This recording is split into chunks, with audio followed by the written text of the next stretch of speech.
আজকে এই simple yellow কালারের পাঞ্জাবিটার উপর একটু নকশা করব। আর এই পাঞ্জাবিটা আমি একজন আমাদের কাছের মানুষের তার স্পেশাল দিনে উপহার করব বলেই নকশা করতে বসেছি। আর আমার সব সময় নিজে হাতে কিছু বানিয়ে কাউকে গিফট করতে খুব ভালো লাগে। যেই মানুষটার জন্য এই পাঞ্জাবিটা নকশা করছি সেই মানুষটির একটু সিম্পল ডিজাইন পছন্দ, তাই বেশ পাঞ্জাবিটা একটু সিম্পলের ওপরেই তৈরি করব।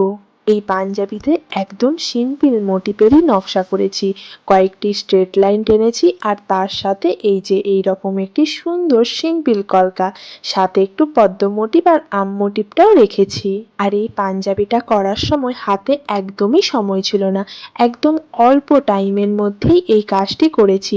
হয়তো আর একটু টাইম ধরে কাজটি করলে আরো নিখুঁতভাবে করতে পারতাম। আর এই যে আপনাদের সাথে গল্প করতে করতে আমার পাঞ্জাবির বেশ অনেকটা কাজই কমপ্লিট হয়ে গেছে। আজকে এই পাঞ্জাবিটির ওপর একটা নতুন ডিজাইন অ্যাপ্লাই করব।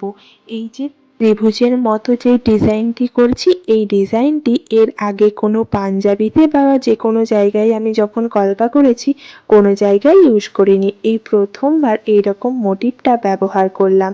বেশ ভালো লাগছে কিন্তু দেখতে। এবার পাঞ্জাবির হাতের কলকাটি করে নিচ্ছি, একদমই সিম্পল ভাবেই পাঞ্জাবির হাতের কলকাটাও করে নিলাম। এই পাঞ্জাবিটি ডিজাইন করতে আমি 000 তুলি ব্যবহার করেছি আর ফেব্রিক কালার। এই যে আমার পাঞ্জাবি ডিজাইন করা একদম কমপ্লিট। আর কেমন হয়েছে অবশ্যই কিন্তু কমেন্টে জানাবেন। আর যদি ভিডিওটা ভালো লাগে অবশ্যই লাইক শেয়ার করে যাবেন। আর এই পাঞ্জাবিটা আমি যার জন্য বানিয়েছি সেই মানুষটির তো এই পাঞ্জাবিটা খুব পছন্দ হয়েছে, সাথে আমাদের বাড়ির সকলেরই পাঞ্জাবিটা খুব ভালো লেগেছে। এবার বলে দিই কার জন্য এই পাঞ্জাবিটা বানাচ্ছি। এই পাঞ্জাবিটা আমি এই জামাইবাবুর জন্যই বানিয়েছিলাম, ওনাদের বিবাহ বার্ষিকী উপলক্ষে, যেটা ওনার খুব পছন্দ হয়েছে।